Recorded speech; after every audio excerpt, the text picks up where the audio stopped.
নমস্কাৰ ছাত্ৰ ছাত্ৰীসকল, কি খবৰ তোমালোকৰ? সমাজ বিজ্ঞানৰ ইতিহাসৰ 10ম শ্ৰেণীৰ পাঠ্যপুথি তোমালোকৰ বাবে মই লৈ আহিলোঁ। ফাৰ্ষ্ট চেপ্টাৰটোৰ মষ্ট ইম্পৰ্টেণ্ট কুৱেশ্যনছ 20-30টামান হ'ব। তোমালোকৰ সেইকেইটা বহুত কামত আহিব। ফাৰ্ষ্ট ইউনিট টেষ্টত কামত আহিব, লগতে তোমালোকৰ হালফিয়ালিতো কামত আহিব, লগতে তোমাৰ ছেকেণ্ড ইউনিট টেষ্টৰ কামত আহিব। আৰু এই তোমালোকৰ মেট্ৰিক পৰীক্ষাত বহুত বেছি কামত আহিব। তোমালোকৰ তাৰ পৰা 70% মই 100% খাটাং, যিহেতু বেছি কুৱেশ্যন এনচাৰ লগতে আছে বাৰু, বেছি নহয়। তথাপিতো তোমালোকৰ যিটো খাটাং, যদি কিবা কাৰণত 3টাৰ ওপৰত যদি নাহে, তেতিয়াহ'লে মোক তোমালোকে কমেণ্টত গালি দি যাবা। তথাপি তোমালোকৰ মই নতুন কমন কিং হৈ ওলাম।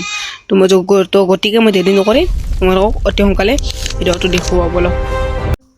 বংগ বিভাজন আৰু স্বদেশী আন্দোলন 1905 to 1911। 15 most important question with answer and study notes। 15 নাই, মানে 21টা আছে, মানে তাৰ 6টা MCQ দিয়া আছে, MCQ টাইপ শ্বৰ্ট কুৱেশ্যন আছে। তো ব'লা এতিয়া আমি ফাৰ্ষ্টৰ পৰা আৰম্ভ কৰোঁ। 1 নম্বৰ হৈছে বংগ বিভাজন কেতিয়া আৰু কোনে কৰিছিল? উত্তৰটো হৈছে 1905 চনৰ 16 অক্টোবৰ তাৰিখে লৰ্ড কাৰ্জনে বংগ বিভাজন কাৰ্যকৰী কৰিছিল। তোমালোকে লিখি লোৱা, মই বহুত কৈ দিছোঁ। ব'লা এবাৰ 2 নম্বৰটোলৈ যাওঁ। 2 নম্বৰটো হৈছে লৰ্ড কাৰ্জনৰ বংগ বিভাজনৰ উদ্দেশ্য কি আছিল? উত্তৰটো হৈছে লৰ্ড কাৰ্জনৰ মূল উদ্দেশ্য আছিল বাঙালী জাতীয়বাদ দুৰ্বল কৰা আৰু ডিভাইড এণ্ড ৰুল বিভাজন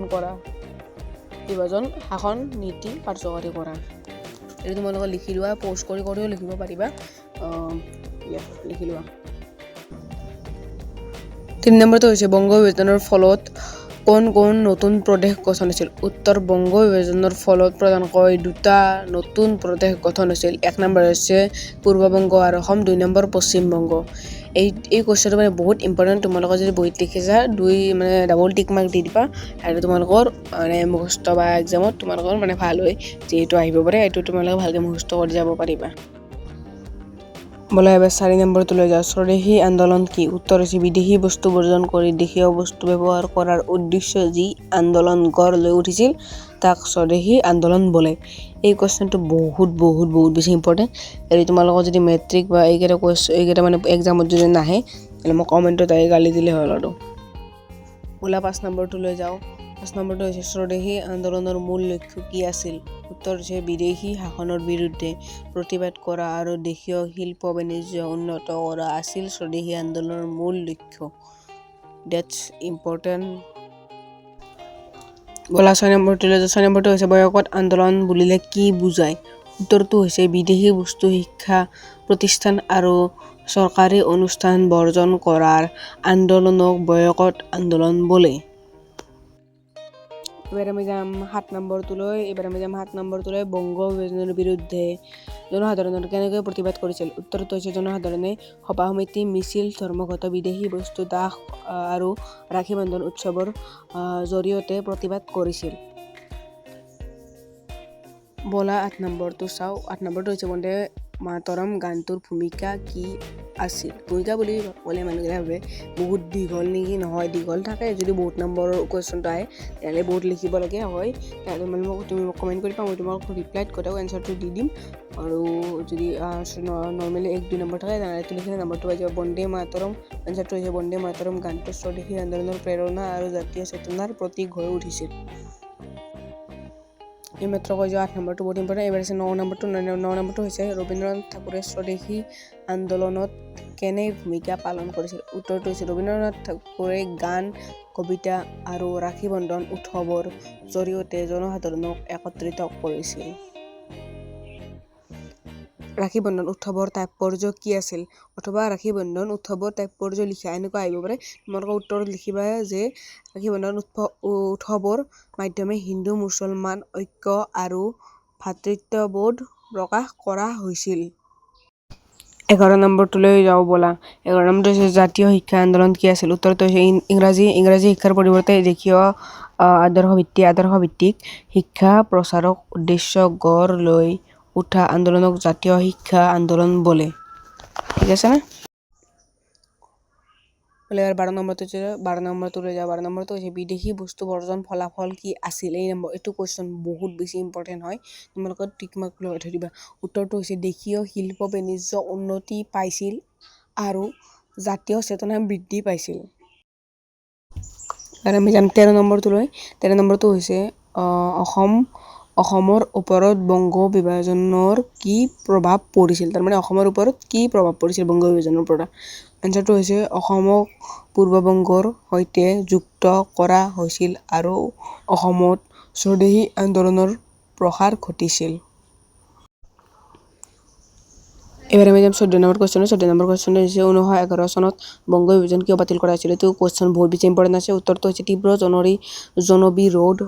জনবিৰোধ স্বদেশী আন্দোলন আৰু জাতীয়তাবাদ আন্দোলনৰ চাপে 1911 চনত বংগ বিভাজন বাতিল কৰিবলৈ ব্ৰিটিছ চৰকাৰ বাধ্য কৰাইছিল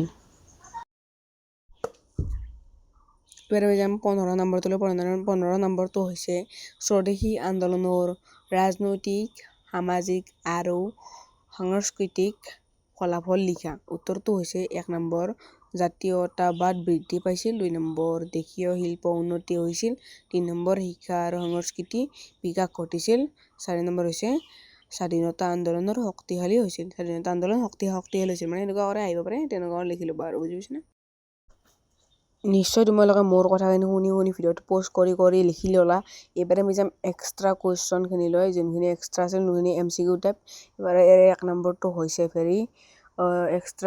ভেৰি ইম্পৰ্টেণ্ট শ্বৰ্ট নোটছ 1 নম্বৰটো হৈছে স্বদেশী আন্দোলনৰ ফলাফল মানে ফলাফল কি বুলি আহিব পাৰে তাৰ ফলাফল মই এনেকুৱা দি দিছোঁ জাতীয় চেতনা বৃদ্ধি পাইছিল আৰু দেশীয় শিল্পৰ উন্নতি হৈছিল আৰু স্বাধীনতা আন্দোলনৰ অধিক শক্তিশালী হৈছিল 2 নম্বৰটো হৈছে জাতীয় শিক্ষাৰ উদ্দেশ্য কি আৰু ইয়াৰ এনচাৰটো হৈছে দেশীয় আদৰ্শ আৰু জাতীয় চেতনা ভিত্তিক শিক্ষা প্ৰদান কৰা এইটো হৈছে তাৰে আৰু 3 নম্বৰটো হৈছে বংগ বিভাজনৰ কুফল কি মানে কি বুলি মই কৈছোঁ বাৰু কি নহয় বাৰু কি বুলি লেখা নাই কি এনেকুৱা কুৱেশ্যনটো আহিব পাৰে কাৰণে মই এনেকৈ কৈছোঁ এনচাৰটো হৈছে সাম্প্ৰদায়িক ভিত্তিত হিন্দু মুছলমানৰ মাজত বিভেদ বৃদ্ধি পাইছিল মানে হৈছে আমি 4 নম্বৰ কুৱেশ্যনটোলৈ 4 নম্বৰ কুৱেশ্যন হৈছে বিদেশী বস্তু বৰ্জন আন্দোলন কি মানে কেনেকুৱা তোমালোকে ভাবি ল'বা আন্দোলন এনচাৰ বিদেশী বস্তু সম্পূৰ্ণৰূপে বৰ্জন কৰি দেশীয় সামগ্ৰী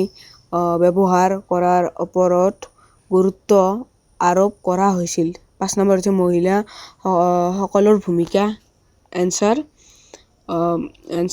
এই মানে কুৱেশ্যন টাইপ নহয় মানে ডাইৰেক্ট মানে এনচাৰটো এতিয়া আছে তোমালোক মই বুজি পাইছা আৰু বুজি পোৱা নাই কমেণ্ট কৰিবা মহিলাসকলে ঘৰৰ চুকৰ পৰা ওলাই আহি মিছিল সভা আৰু পেকেটিঙত সক্ৰিয়ভাৱে অংশগ্ৰহণ কৰিছিল এবাৰ হৈছে 6 নম্বৰটো হৈছে সংবাদ পত্ৰৰ ভূমিকা সমসাময়িক বিভিন্ন সংবাদ পত্ৰই ব্ৰিটিছ নীতিৰ বিৰুদ্ধে জনমত গঠন কৰি জাতীয় চেতনা জাগ্ৰত কৰাত গুৰুত্বপূৰ্ণ সহায় কৰিছিল আৰু ইফালে তলত কিবা আছে মষ্ট এক্সপেক্টেড লং কুৱেশ্যন এইবিলাক ইম্পৰ্টেণ্ট নহয় এইবিলাক দিলে আৰু বহুত ভিডিঅ'টো দীঘল হৈ যাব কমেণ্ট কৰিলে দিম বাৰু এতিয়া বাদ দিয়া তো ছাত্ৰ-ছাত্ৰীসকল মই যিখিনি পাৰোঁ তোমালোকক মই আগবঢ়াই দিছোঁ তো তোমালোকে যদি ভিডিঅ'টো প'ষ্ট কৰি যদি তোমালোকে লিখিব পাৰা লিখি ল'ব পাৰিবা আৰু যদি তোমালোকে সেনেকুৱা কৰি বেয়া পা যদি তোমালোকক গোটাইটো PDF টো লাগে তেনেহ'লে মই তোমাক কমেণ্টত পিন কৰি থোৱা আছে মোৰ মানে হোৱাটছএপ নম্বৰটো পিন কৰি থৈ দিয়া আছে তোমালোকে মোক হোৱাটছএপত মেছেজ কৰিবা মই জাষ্ট কিবা এটা পইচা ল'ম 10-20 টকা সেনেকুৱা এটা পইচা ল'ম তোমালোকক মই PDF টো আগবঢ়াই দিম লগতে মই যোৱা ভিডিঅ'টোত অসমীয়া আৰু কিবা এটা লৈছিলোঁ সেইটো PDF টো তোমালোকক ফ্ৰী দি দিম